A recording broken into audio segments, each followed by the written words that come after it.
Assim que a gente entrar ao vivo, já pode começar? Oi, estamos ao vivo. Kelly? Já? Já sim. Boa noite. Tá todo mundo ouvindo?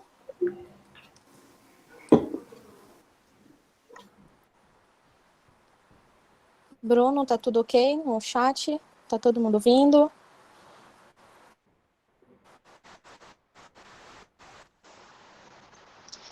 Boa noite, gente. Sejam todos bem-vindos ao nosso último dia de evento SUS 30 anos. A gente gostaria de agradecer a todo mundo que esteve aqui durante essas 3 noites de evento.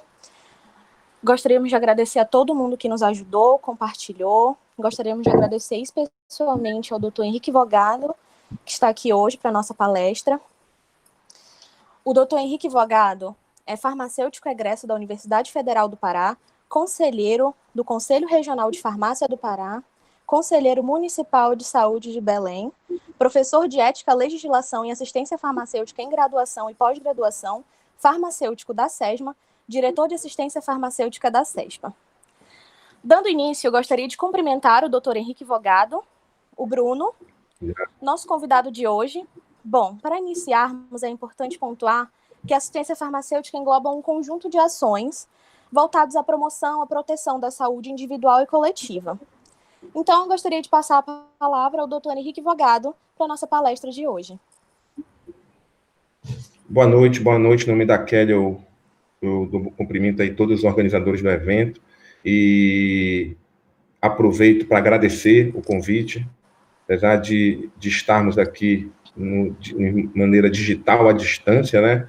Mas é sempre uma satisfação, eu sempre digo isso, quando eu recebo um convite de alunos ou de algum outro tipo de evento da UFPA, de retornar ao UFPA, da casa da qual, como a Kelly anunciou, o seu egresso, né? Então, é sempre um prazer voltar para essa casa, e principalmente nos tempos atuais, ver que ela sobrevive, né? Que ela está aí, firme e forte, na luta, graduando seus alunos. Aproveitar também, né, pessoal, para parabenizar aí os discentes do curso de farmácia, do qual eu me sinto parte ainda, apesar de já ter aí uns 18 ou 19 anos de formado, pela nota, né, alcançada aí na última avaliação do ENAD, no ano passado. Então, parabéns para vocês, viu? Parabéns mesmo aí pelo desempenho alcançado, que eu sei que não é fácil essa graduação aí em horário integral, que a gente tem aula de manhã, de tarde, de noite, corre de um lado para o outro, né? Sem muito tempo entre uma aula e outra. Então, parabéns para vocês. Kelly, eu te pergunto, nós já podemos iniciar? A gente fala um pouquinho como do brinde que eu trouxe para vocês.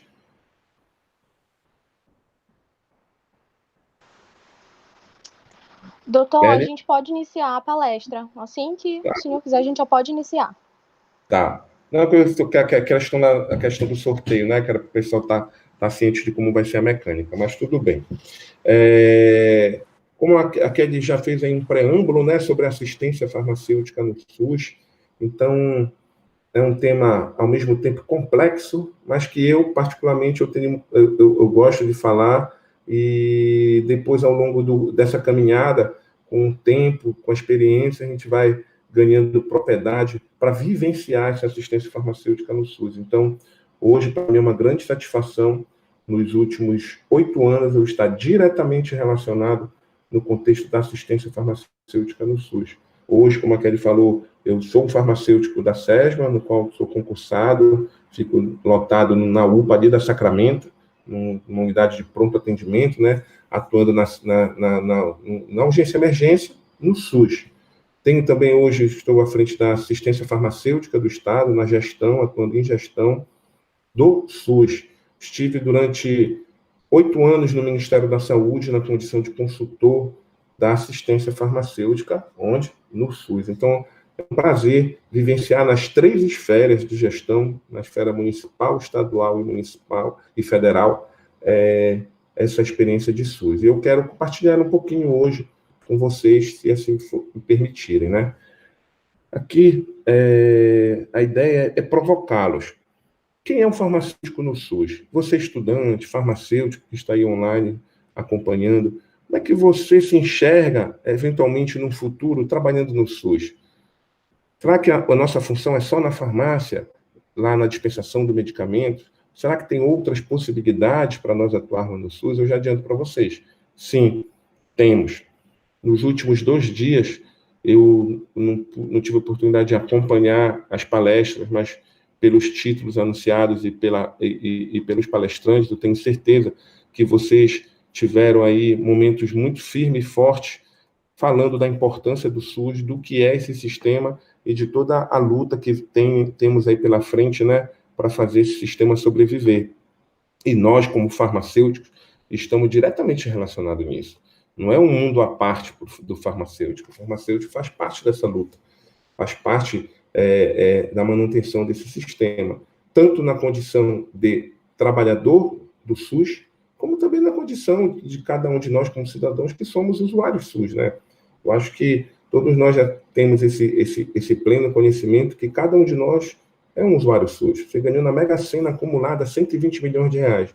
Daqui a um ano, você está morando no Brasil, você vai continuar sendo um usuário SUS. Me mudei, não quero mais saber do Brasil, vou para a Europa, para os Estados Unidos. Você vai continuar sendo usuário SUS, porque na sua infância toda você tomou vacinas na rede SUS, você frequentou restaurantes já que foram licenciados pela vigilância sanitária, que é uma estrutura do SUS.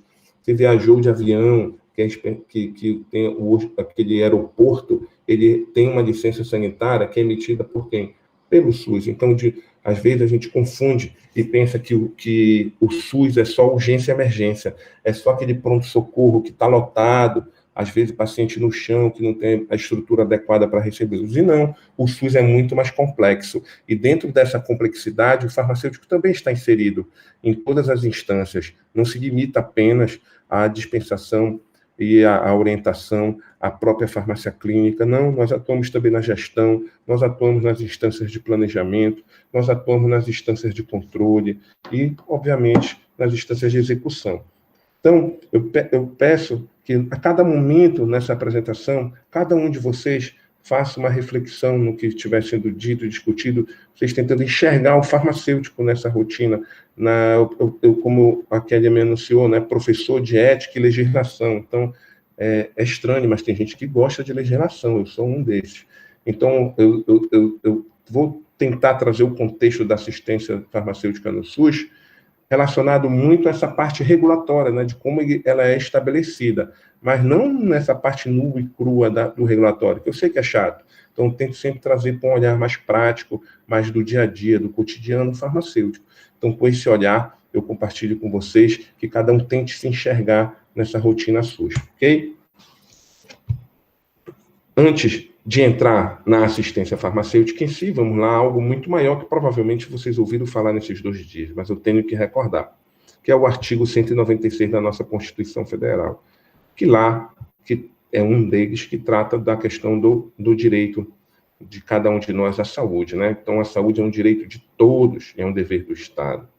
Então, tem que ter políticas sociais e econômicas que visem garantir esse direito, né? Visem reduzir o risco de doenças e de outros agravos à nossa saúde. E, claro, sempre lembrando do acesso universal e igualitário às ações e serviços do SUS. Ações que visam o quê? Promover, proteger e recuperar a saúde das pessoas. Não está aqui na apresentação, mas eu quero que cada um aqui lembre do nosso símbolo lá da nossa profissão, o cálice da farmácia com a serpente enrolada, né? O que é que aquilo se representa, pessoal, né? A cura e o poder. Resolução 471 do Conselho Federal de Farmácia, que trata dos símbolos da nossa profissão. Então, a cura e o poder estão representados pela taça e a serpente enrolada naquele cálice. Então, muitas vezes, o farmacêutico ele age muito na questão da cura, na questão sendo um profissional que reage a um estado de saúde. Às vezes, a gente está na farmácia reagindo a um usuário que está nos procurando com agravo à saúde e que vem buscar a cura. Isso é muito importante, isso é uma marca nossa que a gente não tem que perder. Mas aqui a provocação é que nós podemos ir muito mais além. O farmacêutico ele tem que lembrar do poder que ele tem na prevenção de doenças, na proteção, na promoção da saúde.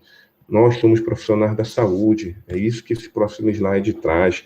É um texto, um preâmbulo que existe na resolução que trata do nosso Código de Ética Farmacêutica, resolução 596 do Conselho Federal de Farmácia. E lá define o que é o farmacêutico. Ele fala que o farmacêutico é um profissional da saúde, cumprindo de executar todas as atividades inerentes ao âmbito profissional e farmacêutico, de modo a contribuir para a salvaguarda da saúde e ainda todas as ações de educação dirigidas à coletividade na promoção da saúde. Ora, pessoal, quando eu falo em educação, quando eu falo em promoção da saúde, eu estou falando em prevenção. Então, vamos nos lembrar do nosso símbolo e entender que ele não representa só a cura, que a gente não está ali só para reagir, só para entregar a caixinha. A gente está também para cuidar, para evitar que as pessoas adoeçam, que as pessoas venham ter problema de saúde. Como é que a gente faz isso? Com orientação, com cuidado, com preocupação. Ora, você vem ali, recebe o seu João, a Dona Maria, pessoa idosa, que faz regularmente uso de algum antidiabético, um antihipertensivo. Será que ela não necessita de algum cuidado? Será que uma pessoa diabética, mesmo com medicamento, mas que essa glicemia fique descompensada, ela não vai ter no futuro agravos, perda de visão, diminuição da função renal, ter um problema ali de uma infecção, vir a ter um pé diabético, desenvolver aquele quadro típico do diabético descompensado? Então, tudo isso a gente trabalhando na orientação, a gente consegue promover, levando a nossa informação, a nossa capacidade de educar para mudar as vidas das pessoas. E o farmacêutico faz isso no SUS. Nós estamos aí em diversas esferas, em diversas áreas de atuação do SUS, envolvido no contato com as pessoas. Então, esse é o farmacêutico. Por definição, algo que se atreveu a definir o farmacêutico, que foi o nosso Código de Ética, ele, por definição, está em consonância o que define o direito da saúde das pessoas no Brasil, que é a nossa Constituição Federal. Então, nós somos promotores do direito das pessoas de ter saúde. É esse link que eu quero trazer para vocês. Linkar o nosso ser profissional farmacêutico ao direito de cada cidadão desse país a ter saúde. E que nós somos promotores dessa saúde dessas pessoas, nós farmacêuticos. No SUS, existe uma lei orgânica que estabelece, né, regras e diretrizes para a execução do SUS, a Lei 8080. Para quem pensa em um dia se voltar a ocorrerem com frequência concursos públicos no Brasil, né, na área da saúde, é uma lei que com certeza é uma questão aí na hora da prova específica, a Lei 8080, né? Então, dentro das áreas de atuação do SUS, está incluído o quê? A promoção, a execução da assistência terapêutica integral. O que é isso, pessoal? Toda a linha de cuidado, toda a atenção à saúde relacionada à promoção da saúde, né? Desde do acolhimento numa unidade de saúde, a consulta médica, a realização de exames, intervenções cirúrgicas, inclusive a assistência farmacêutica. Esse é o texto, entre aspas, é o texto que está na norma, que está na Lei 8080. Executar assistência terapêutica integral, vírgula, inclusive a farmacêutica. Destaca-se, dá uma ênfase à farmacêutica para esclarecer que é direito do cidadão ter acesso aos medicamentos no SUS. E entre essas ações, pessoal, está quem? A formulação da Política Nacional de Medicamentos. Então, isso é um texto também, entre aspas, que eu trago direto da norma da Lei 8080. Essa Política Nacional de Medicamentos, da PNM, pessoal, ela é lá de 98, ela fortifica esses princípios e diretrizes, né, do SUS quanto à assistência farmacêutica, né, tendo como principal finalidade o quê? Texto da norma: garantir a necessária segurança e eficácia e qualidade dos medicamentos, a promoção do seu uso racional e o acesso à população àqueles considerados essenciais. A gente pode... Então, vamos lá. Então, tentando aqui só fazer um retorno, linkar para o próximo slide. Então, a Política Nacional de Medicamentos também busca garantir aqueles medicamentos que sejam essenciais à população. Mas, ora, quem é que define um medicamento essencial? Como é que isso é feito? Qual é a mecânica disso? Então, há uma publicação que acontece, é impressa de 2 em 2 anos, bianual, que é a Relação Nacional de Medicamentos Essenciais, a famosa RENAME. Essa RENAME ela é de responsabilidade e atualização do Ministério da Saúde, mais especificamente da CONITEC, que é uma comissão nacional que trata da incorporação de tecnologias no SUS. Então, um medicamento, pessoal, a gente costuma falar medicamento, né? Mais popularmente as pessoas falam remédio, mas a nível de gestão, de políticas, nós podemos chamar também o medicamento de tecnologia. O medicamento é uma tecnologia em saúde. E essas tecnologias em saúde, elas são avaliadas, o seu custo, a sua real efetividade, se de fato ela tem aquele efeito que se diz ter. Daqui a pouquinho, para quem é estudante ou quem já é farmacêutico, talvez já tenha tido esse tipo de contato, você recebe um representante da indústria, ele chega com um estudo, que a conclusão do estudo é linda, maravilhosa, que o medicamento dele é o melhor do mundo. Aí você vai olhar com mais calma o estudo, pesquisou 6, 15 pessoas, o estudo foi patrocinado pela própria indústria. Então, há estudos e estudos, né? Então, para a incorporação de uma tecnologia no SUS, de um medicamento no SUS, é realizado todo um trabalho, vamos dizer, investigativo, elucidativo, para esclarecer que, de fato, aquela tecnologia, aquele medicamento é o que ele diz ser, né? E, a partir da sua incorporação, ele é incorporado na RENAME, na Relação Nacional de Medicamentos Essenciais. Uma dica aí para os concurseiros, para não cair em pegadinha, e para quem gosta de estar por dentro do que é o correto, né? A RENAME ela é publicada de 2 em 2 anos, mas ela é atualizada constantemente. Então, hoje eu estou falando aqui para vocês, amanhã já vai ter a inclusão de um medicamento novo na RENAME ou a exclusão de algum outro medicamento. Então, no site ela está sempre atualizada, mas a publicação dela é bianual, é de 2 em 2 anos. Então, a RENAME ela vai ter relação direta com várias atividades dos profissionais da saúde dentro do SUS. Relacionada direto a nós farmacêuticos, tem um famoso ciclo da assistência farmacêutica, né? Quem lembra lá da nossa disciplina de assistência farmacêutica vai falar das etapas lá de seleção, de programação, de aquisição, distribuição, dispensação dos medicamentos, né? Aquele ciclo da assistência farmacêutica. Ora, a etapa da seleção talvez seja a etapa mais importante do ciclo da assistência farmacêutica.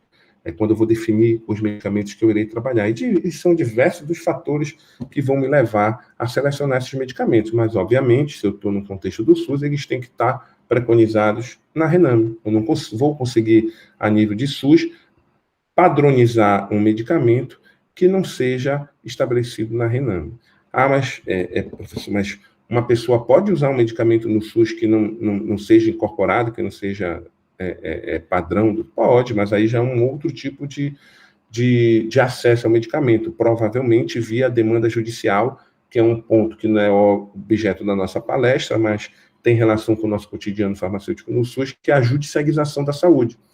Quando, não quero entrar em detalhes das motivações, mas o juiz determina que o Estado, a União ou o município adquiram um determinado medicamento, e às vezes alguns medicamentos não tem nem autorização, não tem nem registro no Brasil para ser comercializado, e quem for ali responsabilizado naquela decisão tem que providenciar, às vezes, até a importação de um medicamento. Então, esse medicamento não está na RENAME. Mas o nosso dia a dia, como eu sempre gosto de dizer, o nosso feijão com arroz, o nosso cotidiano farmacêutico, os medicamentos estarão lá padronizados. Então, a partir dessa relação de medicamentos, eu consigo organizar a assistência farmacêutica no âmbito do SUS. A partir do momento que eu seleciono os medicamentos, eu sei o que eu vou trabalhar dentro do que está preconizado na RENAME, eu não vou trabalhar com todos os medicamentos que estão lá. Eu posso pegar só o que me interessa para a minha realidade, para o meu estado, para o meu município. O que é que eu vou considerar nesses interesses? A epidemiologia, que tipo de doenças prevalecem na minha região, qual é a faixa etária que eu busco alcançar, que tipos de medicamentos, quais são as classes terapêuticas. Então, tudo isso vai influenciar na seleção dos medicamentos. Partindo daí, eu vou me programar, eu já sei o que eu quero comprar. Agora, qual é a quantidade que eu devo comprar? Estou me programando. E o processo aquisitivo, que não é fácil comprar medicamento no SUS. Vocês, em algum momento, vão estudar a Lei 8666, que trata das licitações de medicamentos. Todo farmacêutico tem que atuar no SUS, principalmente nos que atuarão em nível de gestão, tem que ter conhecimento do que é essa lei. e parto da pós-aquisição, vou receber os medicamentos. Vou receber, armazenar, distribuir e, posteriormente, dispensar. Tudo isso dentro, obviamente, das nossas boas práticas de medicamento. Então, pessoal, só nesse primeiro item aí, a gente consegue fazer uma palestra aqui de 40 minutos, só falando desse ciclo da assistência farmacêutica, que nós não vamos, obviamente, nos estender. A Rename também vai fomentar aos estados e municípios a elaboração, né, das nossas relações estaduais de medicamentos essenciais e das relações municipais de medicamentos essenciais. Tudo dentro do que está preconizado na Rename. Para o município padronizar um medicamento que está fora dessa lista é mais complicado, por exemplo, né? Então, ela é importante também como um guia, como um modelo aos prescritores, sejam eles. Quem é prescritor no âmbito do SUS, pessoal? É só o médico? Não. O médico, o dentista, o farmacêutico. Recentemente, o município de São Paulo autorizou, né, o farmacêutico a prescrever medicamentos naquele município. Então, existem diversos profissionais prescritores de medicamentos. E quem já tem experiência em um hospital, por exemplo, ou numa unidade de saúde, chega um médico novo lá naquela unidade, ele quer logo saber qual é o padrão da unidade, né? O que é que eu posso prescrever aqui que vocês vão ter? Então, essa lista, ela serve para esse vazamento também do profissional, assim como o formulário terapêutico nacional. Às vezes a gente busca informações de medicamento na internet, em sites, né, de bulas online e tal.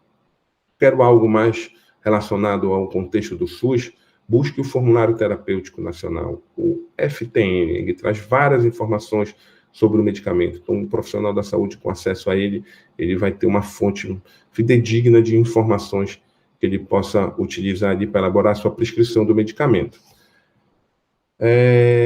Para a população, pessoal, a Rename também tem a sua importância. Afinal, eu vou saber do meu direito, né, como cidadão, do que eu tenho direito a acesso no SUS, o que o Estado tem obrigação de me fornecer. E a população consegue fazer isso sozinha? Dificilmente. Quem é que pode ajudar nela? Quem pode ser esse profissional que faça essa interlocução, essa ponte entre a garantia do direito dela com informação, com conhecimento? O farmacêutico.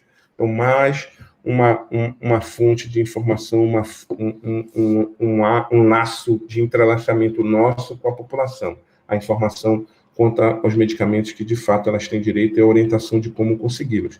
Mais para frente, a gente vai entender por que essa orientação e como consegui-los quando nós formos ver os blocos de financiamento da assistência farmacêutica. Entender que não é uma coisa só, que existem níveis de atenção ali, de garantia do acesso àqueles medicamentos. Antes dos blocos da assistência farmacêutica, é importante a gente entender como o financiamento do SUS é estabelecido, como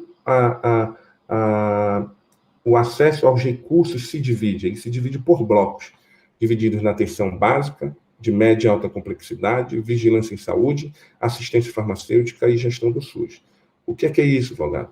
Atenção básica, né, pessoal? Que está mais ou menos no nível dos municípios, aquele cuidado na prevenção da saúde, aquelas ações do Programa Saúde da Família, as ações dos agentes de vigilância sanitária na fiscalização, nas ações de educação e cuidados à saúde dos agentes comunitários de saúde. Então, a atenção básica ela se limita muito ao nível municipal, né? Ela está incluído, inclusive, os medicamentos da atenção básica, aqueles medicamentos chamados básicos, que nós vamos ver daqui a pouquinho. A média e alta complexidade, ela já se divide entre os municípios e, principalmente, ao nível estadual. Então, nós já estamos falando aí, provavelmente, de um hospital que faz uma cirurgia, de um hospital como, por exemplo, o Filoiola, que é referência em oncologia aqui no nosso estado, um hospital metropolitano, que é referência em trauma, lá no entroncamento. A gente já está alterando o nível de complexidade, mas a assistência farmacêutica também está envolvida, né, pessoal? Ela é transversal. Nós temos medicamentos relacionados nesse nível de atenção à saúde, também nós vamos detalhar isso um pouquinho mais para frente. Nós temos o bloco de financiamento relacionado à vigilância em saúde. Agora, na pandemia, esse segmento no SUS talvez foi o que entrou mais em evidência, principalmente no início, né? Lembro que diariamente o ministro da Saúde, o Mandetta, lá se reunia para fazer uma live, né? Era 17 horas, eu acho, o horário, e vinha o ministro e vinha o secretário de Vigilância em Saúde do Ministério da Saúde. O que é isso? É o que vai fazer lá o controle epidemiológico das doenças, entender como as doenças evoluem, onde estão ocorrendo os casos. Para quem lembra lá da epidemiologia, aqueles termos todinhos lá, né, de prevalência, morbidade, mortalidade das doenças, tudo isso está relacionado com a vigilância em saúde. Você entra hoje no site da CESPA, você vai ver atualizado lá os dados da Covid, por exemplo. Eu gosto de trazer o exemplo da Covid porque é bem atual, né? Você vai ver os números lá atualizados de hora em hora. Quem é que faz isso? Diretoria de Vigilância em Saúde, que cuida desse monitoramento. Mas vigilância em saúde não se limita só a isso. As campanhas de vacinação, o controle de algumas doenças de origem pandêmicas, a gestão disso, inclusive dos insumos e medicamentos, passa pela vigilância em saúde. Vou pular aqui para depois voltar, falar logo da gestão do SUS, né, pessoal? Tem financiamento também para garantir a gestão do SUS, afinal, o SUS tem recursos humanos que precisam ser pagos, né? Pois é que a gente vive a farmácia por amor, mas a gente precisa também de remuneração, né, pessoal? Então, o RH no SUS ele tem que ser remunerado. Ninguém trabalha com filantropia. E isso faz parte do financiamento do SUS também. É um bloco necessário, que é a manutenção do sistema e da gestão dele, tanto dos trabalhadores quanto da estrutura para gerir esse sistema. E, não menos importante, o bloco relacionado à assistência farmacêutica, que nós vamos detalhar ali com mais calma nesse próximo slide. Então, a assistência farmacêutica no SUS, ela se divide em 3 blocos. Eu acho que eu tinha combinado contigo que eu ia falar em algum momento, né, do que eu tinha trazido para vocês, né? Vou colocar aqui, ó, na tela. Quem ficar aí até o final, a pessoal da organização vai fazer o sorteio de 2 kits, 2 cadernos, que é o caderno do cuidado farmacêutico na atenção básica. Cada um são 4 volumes falando de cuidado farmacêutico no SUS, fazendo experiências, modelo, como esse cuidado ser desenvolvido, tá, pessoal? Então, um presente meu para você, que ainda bagagem do meu tempo lá do Ministério da Saúde, que eu trago para sortear para vocês no final, que a organização aí vai conduzir a mecânica do sorteio. Eu acho que só vai ganhar quem ficar até o final, né, pessoal? Então, vamos lá, vamos continuar. Financiamento da assistência farmacêutica no SUS. Como é que isso acontece? Ora, eu já entendi que existem blocos de atenção, né? E o medicamento, como é que se relaciona? Está aqui, os 3 componentes da assistência farmacêutica, o componente básico, o componente estratégico e o componente especializado. Nós vamos falar de um a um e entender como eles funcionam. Ora, o componente básico da assistência farmacêutica, o nome aí eu acho que até o nome é sugestivo ao entendimento, né? São aqueles medicamentos da atenção básica, aqueles programas que os municípios executam, por exemplo, Hiperdia. Ora, o que é um programa Hiperdia, professor? É um programa lá de controle do diabetes e hipertensão, Hiperdia. Programa lá da hanseníase, já mais no nível do estratégico, me perdoe, a hanseníase não é o exemplo do básico. Enfim, fitoterápicos, medicamentos para dor, febre, alguns antibióticos, são relacionados ao componente básico da assistência farmacêutica. Eles são de responsabilidade de execução dos municípios. Cabe aos municípios a responsabilidade pelo financiamento da assistência farmacêutica no SUS, assim como o básico também é financiado, obviamente, pelos estados e uma contrapartida do Ministério da Saúde. Vocês sabem quanto cada cidadão, cada um de nós recebe de repasse da União para comprar medicamento? Menos de R$3. R$2, se não me engano, 56 centavos. O Estado repassa, o município repassa esse valor e a União o dobro desse valor.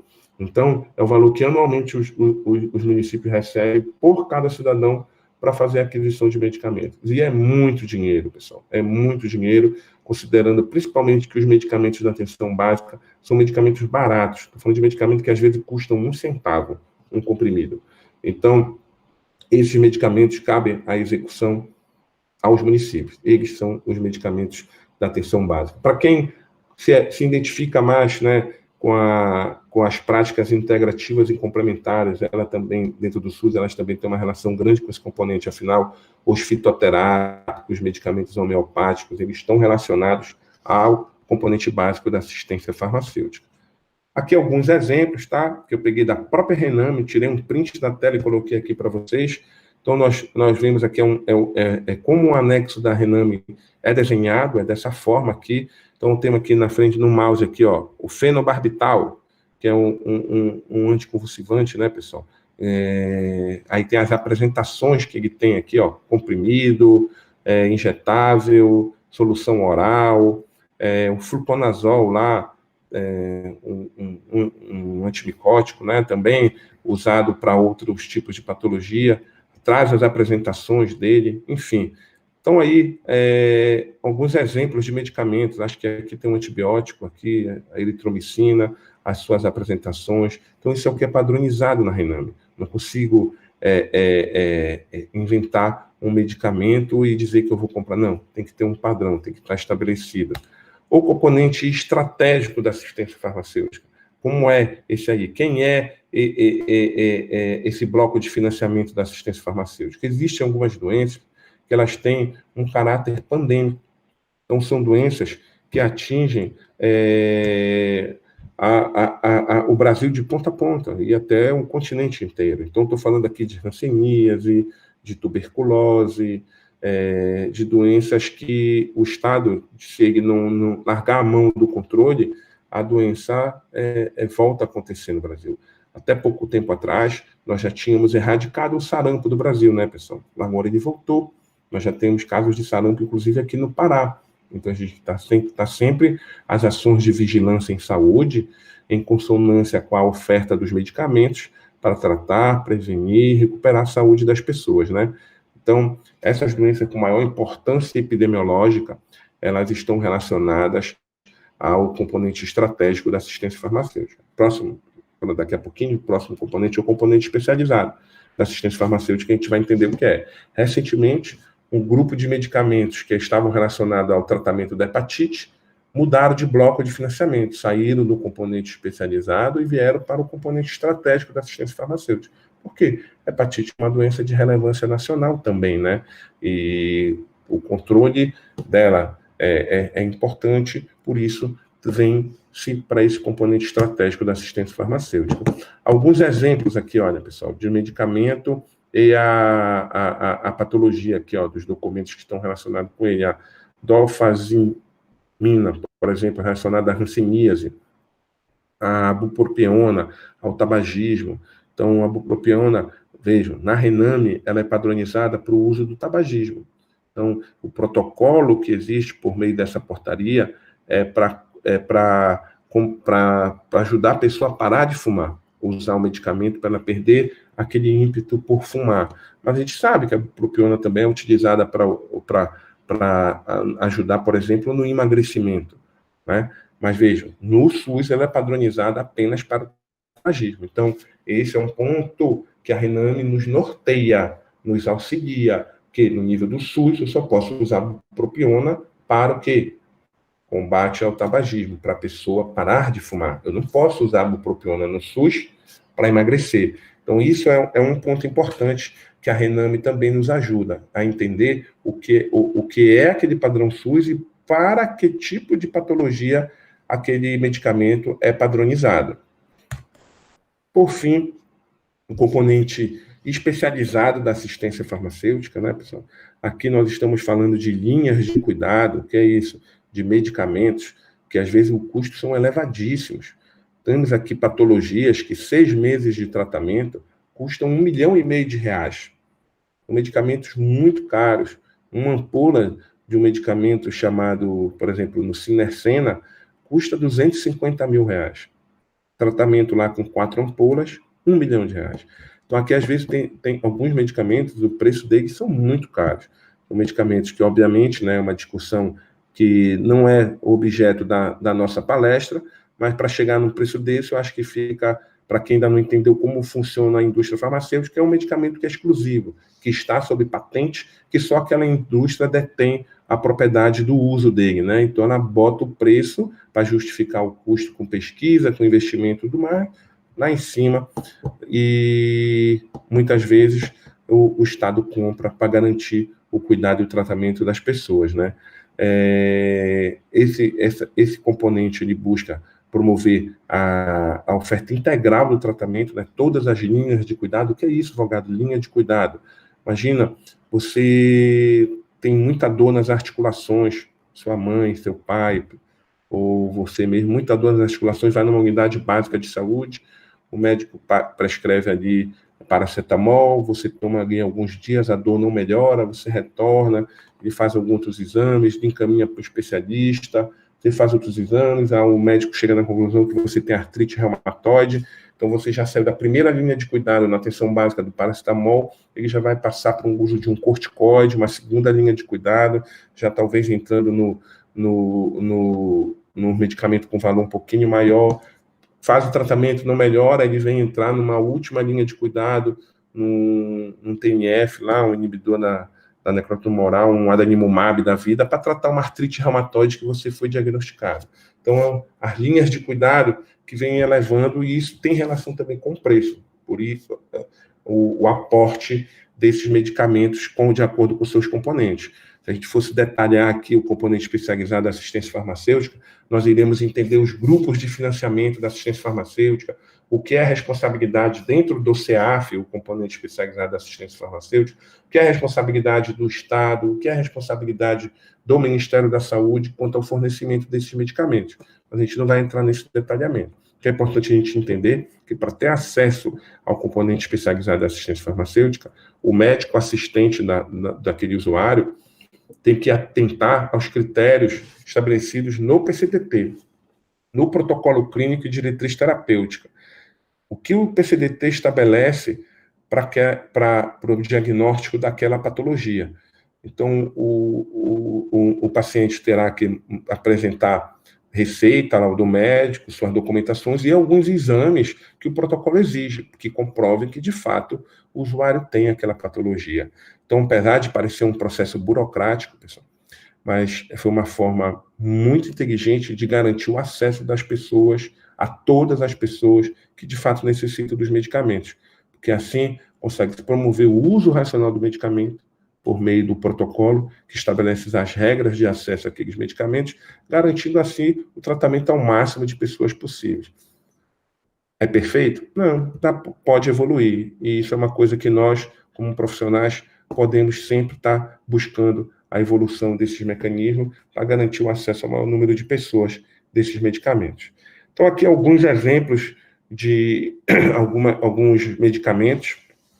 Então, aqui, por exemplo, a pravastatina, que é do protocolo da dislipidemia. Quem não lembrou, colesterol alto, né?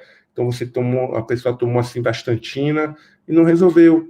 Passou fez dieta e o medicamento não está ajudando. Então, vai passar por um medicamento com efeito em tese que pode ajudar melhor ela, né? Então, passa por um componente especializado da assistência farmacêutica, um medicamento que já tem um custo mais elevado. Aqui não tem nenhum na lista aqui que pode chegar na casa das centenas de milhares de reais, né? Mas, como eu falei para vocês, tem medicamentos que chegam num preço bastante elevado.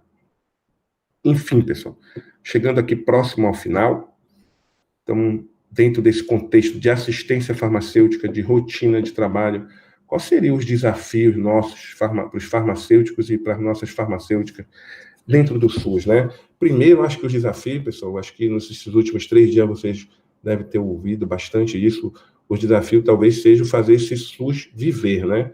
Porque não é de hoje as tentativas de diminuir mesmo o financiamento, buscar formas de reduzir os serviços,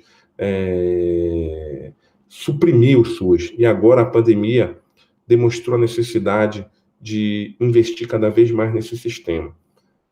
Não sei quem tem memória, mas nós vimos hospitais privados fechando em Belém, hospitais públicos, pronto-socorro da nossa capital, UPAs, eu sou testemunha, a minha UPA fechou em Belém durante a pandemia. pessoal batia na porta lá para aquele atendimento e o funcionário mandava ele ir no hospital do estado, porque a UPA estava fechada. Hospitais privados fechados. E com o investimento, o aporte dos recursos nos serviços públicos, a nossa população pôde respirar. E isso se amplia para o Brasil todo, né, pessoal? Não só aqui, acho que a pandemia só fez demonstrar a importância desse sistema. Ah, mas então vamos acabar com tudo e focar só. Não, acho que o SUS tem os seus problemas também, melhorar a gestão, melhorar a forma dos entes, né, do Estado, do município, da União se comunicar, se entender. Acho que tem como otimizar o uso desses recursos. Não é um sistema perfeito, mas ele é sim, como vocês devem ter escutado aí falar nesses últimos 2 dias, é um modelo e que muitos países se espelham aqui nesse nosso sistema. E nós, farmacêuticos e farmacêuticas, como profissionais da saúde, como profissionais promotores da saúde, promotores dos direitos das pessoas a terem acesso à saúde, que estamos lá no dia a dia do SUS, seja na ponta, numa unidade básica de saúde, numa unidade de pronto atendimento, no hospital de média ou alta complexidade, seja nas ações de vigilância sanitária, de fiscalização, de gestão, todos nós temos condições de contribuir cada vez mais para fazer um sistema SUS mais forte. Então, eu espero ter contribuído um pouquinho aí para o entendimento da assistência farmacêutica no SUS, principalmente tentar buscar e provocar em cada um, tentar se enxergar no futuro próximo, aí, principalmente aos estudantes, na condição de farmacêutico, promotor desse sistema, e que cada um possa ter oportunidade no futuro de contribuir com o SUS, que vai ser muito gratificante para vocês, eu tenho certeza. Então, já antecipadamente, eu agradeço, em nome da Kelly, mais uma vez o convite, e agradeço aos organizadores do evento, parabéns pelo evento, muito bem organizado, mesmo online, né? Eu sou um que, como eu falei para a Kelly, resistência aí no online, mas foi bem bacana, bem legal de ver a organização de vocês. Parabéns e obrigado, Kelly.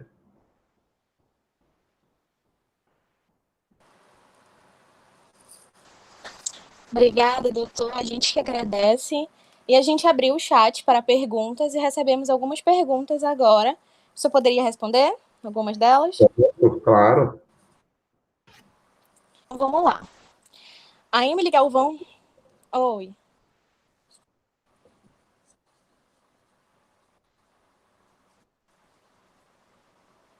Ah, sim. Gente, desculpa não ter avisado. Gente, está disponível no chat o link do formulário para o sorteio, que vai ter um sorteio de 2 kits de livros. E vocês preencham o formulário, que vai rolar o sorteio já já, a gente explica melhor. Certinho? Podemos as perguntas? A Emily Galvão perguntou: dentre as esferas do serviço SUS, como que o farmacêutico atua para a criação e efetivação das novas políticas de saúde dentro do sistema? O farmacêutico, acho que ele está inserido em como algumas partes, eu falei, em todos os níveis, né? Desde as etapas de planejamento, nas etapas das discussões a nível federal, ou mesmo como representante do Estado, do município, nas câmaras, nas composições, nas discussões. Como gestor, acho que foi notícia ontem para hoje que uma farmacêutica passou por uma sabatina no Senado e assumiu a direção de um cargo na Anvisa. E também, principalmente, o farmacêutico estando presente lá na ponta, né? Entendendo, acho que, como eu sempre digo, por mais que a gente deteste a legislação, mas nós temos que ser conhecedores dela. E mais do que isso, multiplicadores desse conhecimento para as pessoas, traduzindo de uma forma que elas consigam compreender e garantir esse direito, né, dessa pessoa, aquela tecnologia, aquele medicamento, aquela política, aquela forma de tratar, aquela forma de diagnosticar. Então, acho que o farmacêutico, não sei se eu estou conseguindo responder a pergunta diretamente, mas eu acho que ele é um educador. E eu acho que a melhor forma dele promover o acesso das pessoas aos seus direitos é com a informação educando.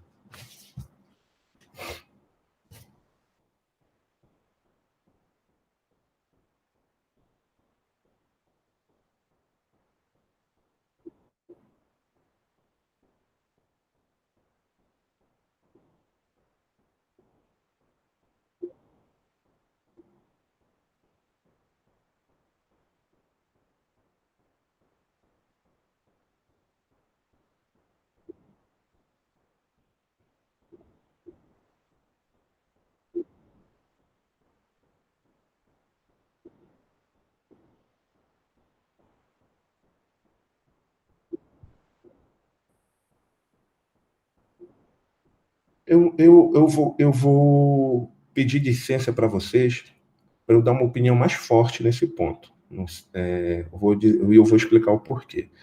Quando a gente fala de práticas integrativas e complementares, nós estamos falando de muita coisa boa, muita coisa que tem ciência, muita coisa relevante, né? A gente pode estar falando aí muita coisa relacionada conosco diretamente, mas tem algumas coisas que merecem que a discussão seja ampliada para tirar eu não diria nem dúvidas, que no meu caso eu não tenho, mas talvez de algumas pessoas, que se de fato aquilo é uma prática que deva ser incorporada ao SUS. Quem tiver um pouquinho de curiosidade pode pesquisar aí no Google, do seu celular, do seu computador, sobre constelação familiar. Não tem nada a ver conosco, farmacêutico. Mas o que é essa prática? Acreditem, ela foi recentemente incorporada como uma prática integrativa no SUS. Um absurdo. Então a gente coloca no mesmo balaio coisas muito importantes, como a própria fitoterapia, a acupuntura, no balaio de uma constelação familiar. Então, dê uma pesquisada e veja o que ela representa. Agora, isso também não pode anular tudo de bom que possa vir com essas práticas integrativas e complementares, até porque isso nos valoriza muito como profissional, né? A própria homeopatia, que em alguns países tem muita discussão sobre a eficácia ou não dessa terapêutica, mas no Brasil é uma prática reconhecida pelo Conselho Federal de Farmácia, pela Anvisa, e é uma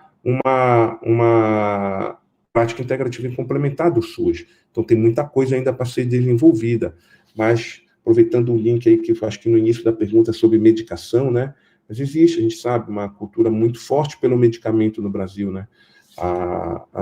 E acaba que algumas dessas práticas, por não ter um enfoque direto no medicamento, perdem força devido a essa cultura da medicalização na nossa sociedade, né?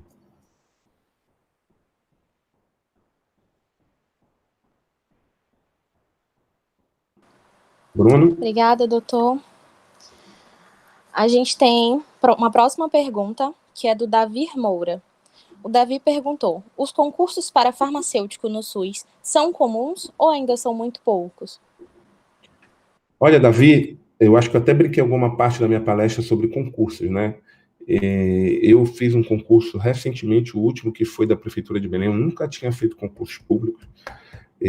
Nunca foi eu fiz algo recém-formado, mas nunca foi algo que eu me debrucei, perdi muitas oportunidades de fazer. E hoje, acho que está clara aí uma política de Estado para a redução da oferta desses concursos, né? Então, não vou dizer que não vai ter mais concurso para farmacêutico. Vai, sempre tem. Municípios, vira e mexe, estão fazendo aí pelo interior do Estado. Há necessidade na rede pública municipal de Belém, no Estado também, para a contratação de farmacêutico. Posso falar agora como conselheiro regional de farmácia, a nossa preocupação da nossa plenária para efetivar mais a realização de concursos de contratação de farmacêuticos. Mas, infelizmente, existe um movimento a nível nacional para redução da oferta de concursos, não só para farmacêutico, mas em geral, né?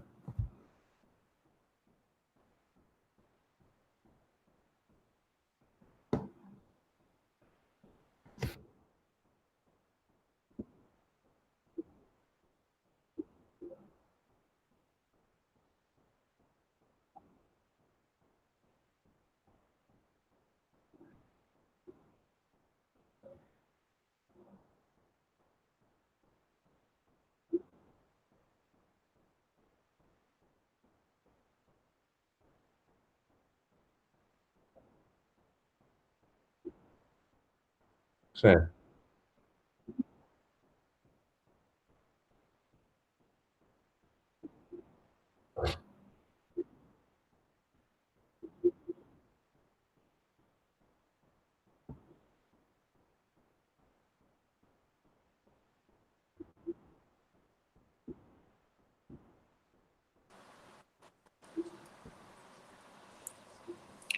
Eu acho que Bruno, desculpa interromper. Bruno, você está sem áudio no YouTube. Opa. E agora? Dá para ouvir? Todo mundo me ouve? Acho que é o teu áudio, Bruno. O pessoal reclamou aqui no chat mesmo. Abri agora que eu vi. Entendi. E agora? Todo mundo ouve? Tá legal? Estão ouvindo o Bruno ou estão ouvindo só o professor? Alguém fala aí no bate-papo. Estão me ouvindo, o professor falando? E se não, eu tento resumir a pergunta. É porque a gente tem um delay de 15 segundos, em torno de 15 a 20 segundos, aí o pessoal demora um pouquinho para responder. Ó, pronto, agora foi. Aí, Bruno. Ó, não, estão falando que estão te ouvindo, Bruno. Prontinho, Bruno. Pode fazer a pergunta. Então, legal. A gente estava comentando, né, sobre essas questões da visibilidade do profissional dentro do sistema. Né? A gente espera que esses concursos abram e a gente vê que o farmacêutico está sendo cada vez mais visível diante da sociedade e não só mais nesses aspectos de gestão, como antigamente eram muito postos, né? Mas agora também dentro da atuação clínica, dentro da atuação junto com os profissionais prescritores, e agora ele também faz parte disso. A pergunta é sobre a questão dos consultórios farmacêuticos, que foram legalizados, né? E aí tem uma série de observações, enfim, critérios específicos, inclusive da Anvisa, para que esses consultórios sejam abertos. E como é que isso acontece aqui no Brasil de fato? Tem perspectiva para que isso aumente dentro de pouco tempo ou não? Vai demorar um pouco para a sociedade entender a função multifacetada desse profissional de fato? Bruno, eu vou me prender para responder a pergunta em alguns pontos que tu focou. Tempo e percepção de usuário, né? Isso vai ter uma relação muito com cultura. Ora, cultura e sociedade, né? São muito dinâmicas. Então, né, aquela máxima, toda sociedade tem uma cultura. E hoje, a cultura dos nossos usuários pode te levar a essa percepção que parece que está distante, que não está acontecendo. Mas eu posso te garantir que as pessoas estão preparadas para o farmacêutico, que possa, talvez, mudar, de alguma forma geral, a nossa atitude, no sentido de demonstrar que, de fato, nós estamos preocupados com as pessoas, né? Que nós estamos ali para cuidar. E o consultório farmacêutico vai ser apenas a materialização disso aí. Eu, hoje, estou longe da farmácia comunitária, na farmácia comercial, mas trabalhei lá há 5 anos, na falecida Amarelinha, na falecida Big Ben, né? Não sei se algum de vocês aí que estão ouvindo tiveram oportunidade de, se tiver algum farmacêutico que trabalhou lá, ou de algum estudante que chegou a estagiar lá. Talvez ali nós perdemos os melhores locais do Brasil para ser farmacêutico, né? E não sempre foi assim. Não foi dado para o farmacêutico essa condição, ela foi conquistada. Então, mesmo antes de existir as resoluções 585 e 586, que tratam, respectivamente, da farmácia clínica e da prescrição farmacêutica, publicadas em agosto de 2013, antes delas, o farmacêutico já cuidava das pessoas. O farmacêutico já buscava levar o seu conhecimento para mudar a realidade das pessoas. Eu lembro exemplos do meu dia a dia profissional, de estar ali, mesmo no balcão, sem o consultório materializado, mas está cuidando. E esse usuário, que ao longo do tempo, essa sociedade, que ao longo do tempo, culturalmente já conviveu com o farmacêutico no balcão, na orientação, ela está pronta para o consultório.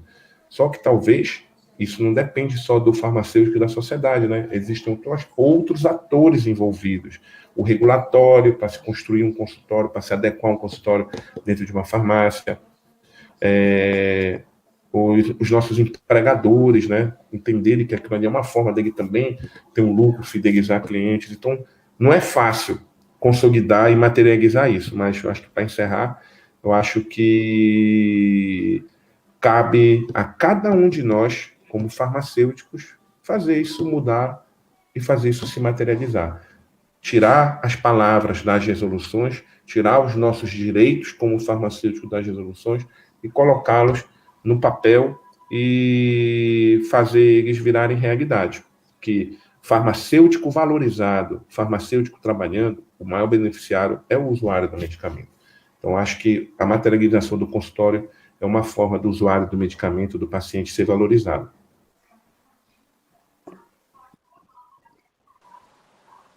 Obrigada, doutor. O Bruno perguntou: assistência farmacêutica é o mesmo que cuidado farmacêutico? Olha, esses conceitos, ao longo do tempo, eles vêm mudando muito, né? Cuidado é um conceito mais recente, né? De cuidado farmacêutico. Sempre falou em assistência farmacêutica. Eu falei para vocês da Política Nacional de Medicamentos, de 98, né? Pouco tempo depois, foi publicada a Política Nacional de Assistência Farmacêutica. Vejam a mudança dos nomes. Política Nacional de Medicamentos. O foco é no medicamento. Até então ali o conceito de assistência farmacêutica era do medicamento. Era o profissional que tinha um enfoque ali, na caixinha, na ampola, no comprimido, né? Só que a nossa realidade é outra, e não é de hoje. Farmacêutica é uma profissão milenar. A gente joga aí no Google as farmácias antigas, né? As imagens do farmacêutico cuidando das pessoas. Cuidado farmacêutico. Então, houve essa necessidade ao longo do tempo de demonstrar que o nosso foco não é no medicamento, e sim no usuário desse medicamento. O medicamento é só um meio de eu exercer a minha profissão e exercer o cuidado farmacêutico. Em termos conceituais, se for buscar artigos, livros, vai ver diversos conceitos. Mas, de uma maneira geral, historicamente, a assistência farmacêutica ela teve uma vinculação muito grande somente ao medicamento. E o cuidado ele já tem um foco no usuário. Talvez um conceito ideal que ainda não foi inventado, mas que pode ser o mesmo, pode ser assistência farmacêutica com uma roupa nova, seja aquele profissional que cuida ainda do medicamento e principalmente que conhece do medicamento, mas que também usa o seu conhecimento para mudar a vida das pessoas, para recuperar a saúde, para curar, para promover a saúde, por meio desse instrumento, que pode ser um medicamento ou não. Afinal, o cuidado farmacêutico não está vinculado só ao medicamento. Eu posso cuidar sem ter medicamento nenhum em jogo, né? Apenas com informação.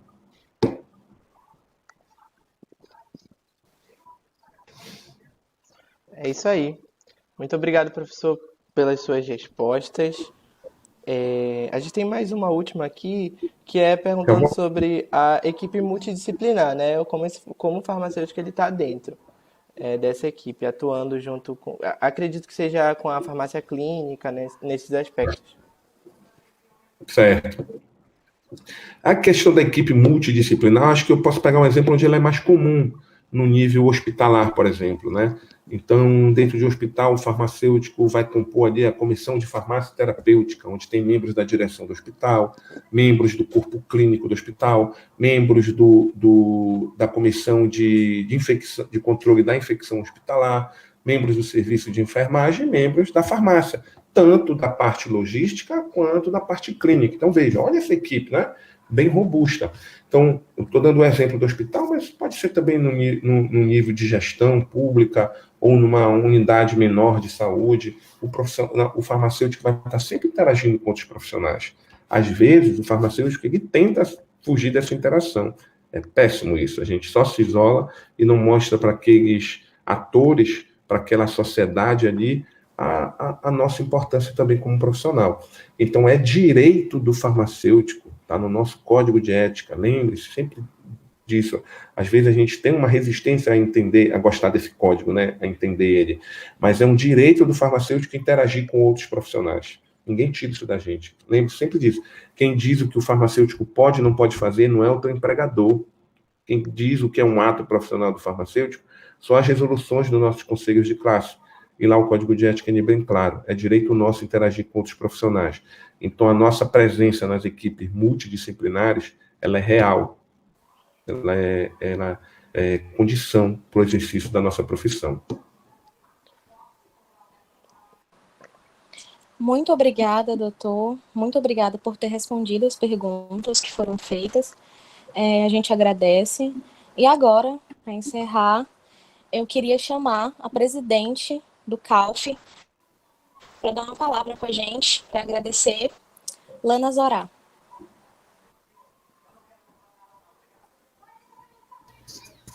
Boa noite, boa noite. Estão ouvindo? Tudo certo. Ok. Olá, boa noite. Gostaria de agradecer ao Dr. Henrique Valgado por estar neste evento, no terceiro dia do evento SUS 30 anos. E também gostaria de agradecer a todos os inscritos. Tínhamos um objetivo, porém nós ultrapassamos esse objetivo. Tivemos a marca de mais de 400 inscritos no evento, e isso foi um alcance enorme e muito gratificante para nós, a equipe CALF. Eu sou presidente do Centro Acadêmico Livre de Farmácia, da Universidade Federal do Pará, juntos, nós do CALF, organizamos este evento para levarmos à sociedade mais sobre o sistema, o qual é imprescindível para nós, o SUS. Também gostaríamos de agradecer aos palestrantes o qual participaram deste evento. No primeiro dia, tivemos a farmacêutica Lisandra Santos, que falou sobre o evento, o tema, SUS, o sistema que resiste. No segundo dia, tivemos uma roda de conversa com o professor Dr. Marcos Valério, com o tema SUS, o sistema único. Hoje, ao terceiro e último dia, tivemos o Dr. Henrique Vogado com a palestra SUS, a assistência farmacêutica dentro do sistema.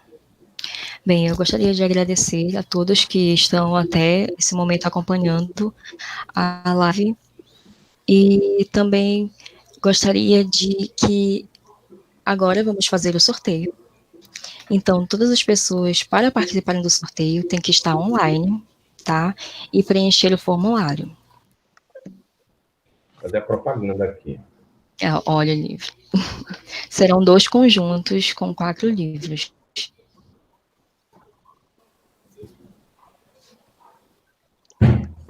E aí, temos 88 respostas. É isso, Lana? Vou verificar. Tô aqui com o formulário. Sim, 88 respostas. Isso. Então, tá todo mundo me ouvindo? Tá tudo certinho? Kelly, consegue confirmar isso para mim? Consigo, certinho, 88 respostas. Tá ok, então. Eu vou jogar os números de 1 até 88, então, aqui no sorteador. E a partir daí a gente vai identificar quem foi o ganhador. Tá bom? Vamos lá, então. Lembrando, galera, que serão 2 ganhadores, tá? Exatamente. E vamos no primeiro, Mais um hein? aviso. Os ganhadores, os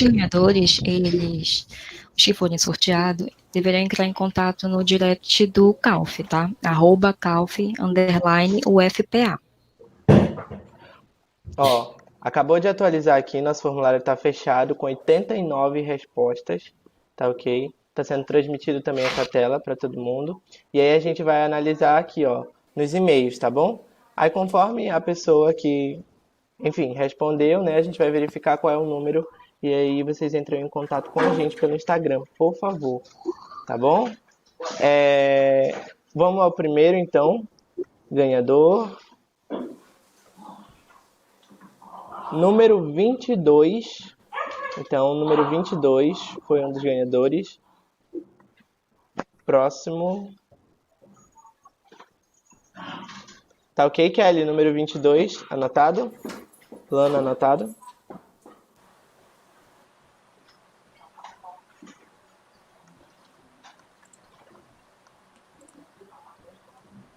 Ok, Bruna, ela não tá... Eu tô testemunha tua aqui, tá? 22. Então tá ok. Tá ok, então. Bruno, eu acho que não está aparecendo na tela do YouTube. Só está aparecendo 88 respostas. Não, é porque tem um delay, vai já aparecer para eles, entendeu? Porque realmente aparece primeiro pra gente, devido ao delay. Ok, então. Bom?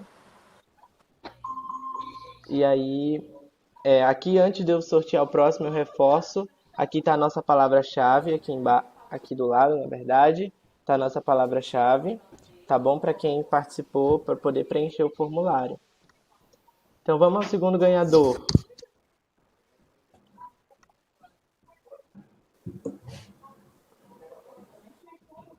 (89)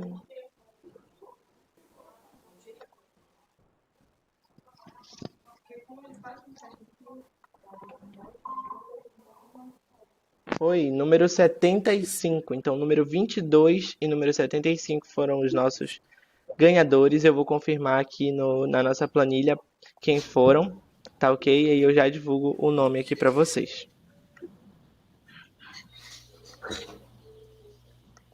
Número 22 e número 75.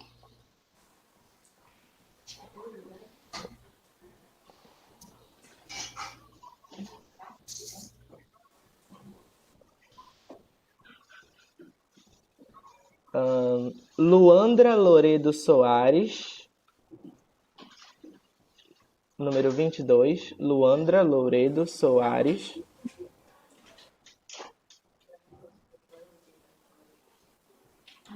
E o número 75 foi Claudeci Bernardino, deixa eu ver de quê. Claudeci Bernardino de Lira Júnior. Ok? Luandra e Claudeci, entrem em contato conosco no nosso Instagram, que aí a gente vai estar vendo a possibilidade de fazer esse envio para vocês, tá bom? Forte abraço aí para todo mundo, para vocês que participaram. Lana, é com você. Parabéns. Parabéns aos ganhadores.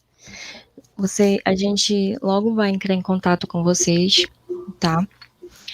E também pedimos que vocês, se puderem, entrem em contato com o nosso Instagram, tá?